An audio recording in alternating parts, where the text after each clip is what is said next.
Parliament సమావేశాల్లో voter లిస్టుల సవరణపై చర్చకు పట్టుబడుతున్నారు విపక్ష ఎంపీలు. ప్రధాని మోదీ అధ్యక్షతన భేటీ అయిన సెంట్రల్ కేబినెట్ కీలక నిర్ణయాలు తీసుకుంది. బీహార్లో మరోసారి ఎన్డీఏ సర్కార్ ఏర్పడుతుందని ధీమా వ్యక్తం చేశారు కేంద్ర మంత్రి అమిత్ షా. ఇక బీహార్లో పేదల ఓట్లను ఈసీ అన్యాయంగా తొలగిస్తుందన్నారు విపక్ష నేతలు.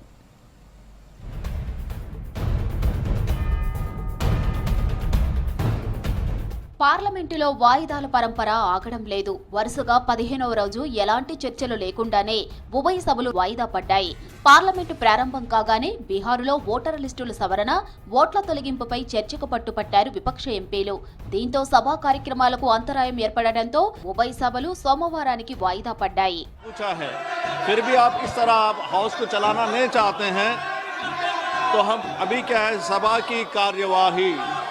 सभा की कार्यवाही सोमवार दिनांक 11 अगस्त 2025 को प्रातः 11 बजे तक स्थगित की जाती है. ప్రధాని మోదీ అధ్యక్షతన భేటీ అయిన సెంట్రల్ కేబినెట్ కీలక నిర్ణయాలు తీసుకుంది. పీఎం ఉజ్వల యోజన స్కీమ్ కొనసాగించాలని నిర్ణయించింది.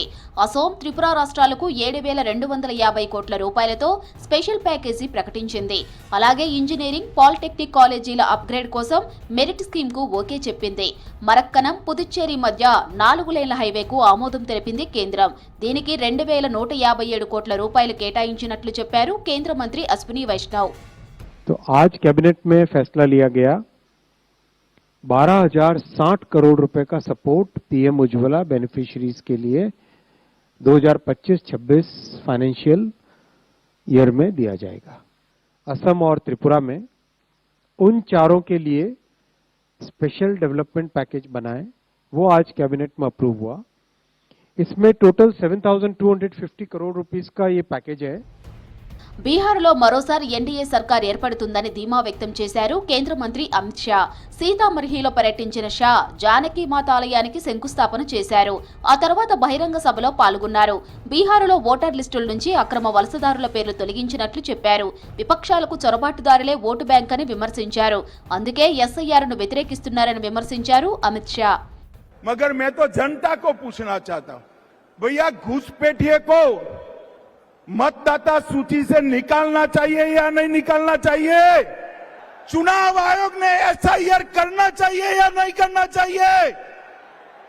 अरे मुझे बताए लालू प्रसाद जी, किसको बचाना चाहते हो? घुसपैठियों के वोट चाहिए तो बिहार की जनता आपको स्वीकार नहीं करेगी. ఓటర్ లిస్టులు ఇవ్వడానికి ఈసీకి అభ్యంతరం ఏంటని ప్రశ్నించారు కాంగ్రెస్ నేత ప్రియాంక గాంధీ. బీహార్ అసెంబ్లీ ఎలక్షన్స్ లో ప్రతి ఓటు కీలకమేనన్నారు. బీజేపీ ఆదేశాలతోనే దాదాపు 1,00,000 ఓట్లను అన్యాయంగా తొలగించారని ఆరోపించారు ప్రియాంక గాంధీ. तो इतना बड़ा खुलासा किया है, अगर ये सब है, मान लो अगर अनइंटेंशनल गलती है तो आप उसको इन्वेस्टिगेट करिए. आप वोटर लिस्ट दे क्यों नहीं रहे हैं? आप इन्वेस्टिगेट कर क्यों नहीं रहे हैं? उसके बजाय आप कह रहे हैं कि एफिडेविट साइन करके दो. इससे बड़ा ओथ क्या है जो हम सदन में लेते हैं?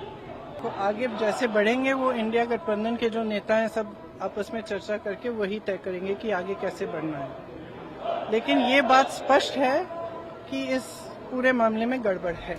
బీహార్లో ఎస్ఐఆర్ను వెంటనే ఆపాలని పార్లమెంట్ ఆవరణలో నిరసనకు దిగారు ఇండియా కూటమి ఎంపీలు. అవర్ ఓట్ అవర్ రైట్ అనే బ్యానర్లను ప్రదర్శించారు. ఉభయ సభలో వాయిదా తీర్మానాలపై చర్చించాలని డిమాండ్ చేశారు ఎంపీలు.